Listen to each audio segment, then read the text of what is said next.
le ministre avait refusé de commencer, il avait obéi à l'ordre de Kagame de ne pas commencer la route Bunagana-Goma.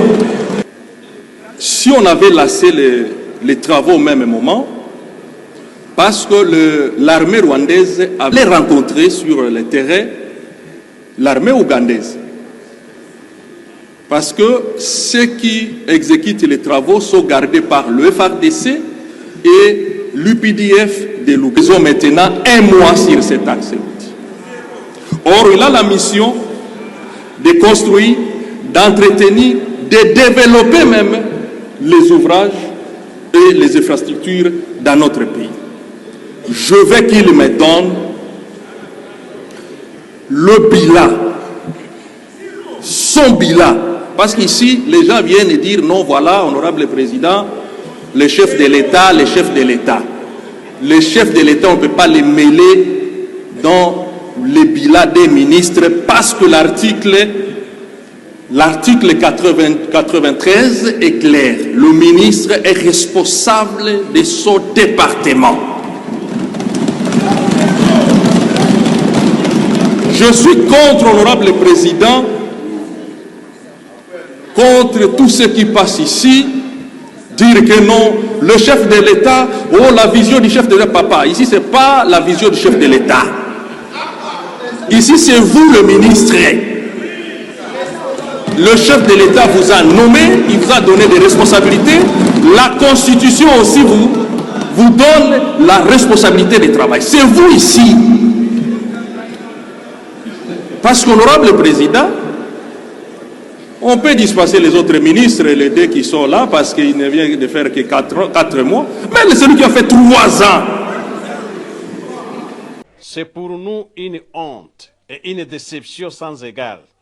Au moment où les patriotes Banyamulenge se battent contre Vazemare, aux menaces d'agression dans le sud Kivu, notre unique représentation ministérielle est l'objet de déstabilisation à Kinshasa. Ça décourage et donne du poids et de la raison à ceux d'entre nous qui sont des mèches avec les pays agresseurs.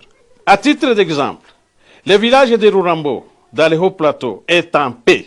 Mais ses habitants, rescapés des attaques meurtrières du raid de Tabara, il y a 3 ans, sont submergés par une campagne d'intoxication d'un génocide fictif et purement imaginaire, en fait de pouvoir donner argument à une intervention militaire par un pays tierce. Qu'au même moment où les nationalistes engagés Banyamulenge courent le risque d'un combat inégal, leur répondant numéro 1 soit l'objet des poursuites tribalo-ethniques.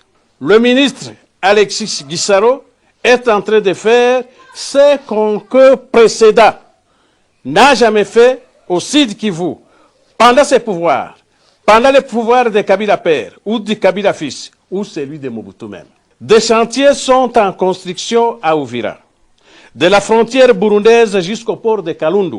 La route nationale 5 avance à pas de géant. La route Nyangezi est asphaltée pour la première fois depuis son existence, remontant de l'époque coloniale. La route nationale numéro 2, même chose. Honorable Monsieur le Président de l'Assemblée nationale, dites à ceux qui cherchent à déstabiliser le gouvernement, les institutions et les pouvoirs de son Excellence, Monsieur le Président Félix Antoine Tshisekedi Tshilombo, de fouiller ailleurs. Le ministre Alexis Gisaro Muvunyi n'est pas le pire des ministres, en République démocratique du Congo. Bien au contraire. Il fait ses preuves dignes d'un ministre engagé et royal. Sa faute pour les tribalos égoïstes, la haine plaît les têtes, serait simplement sa figure Tutsi parmi des centaines de Bantous.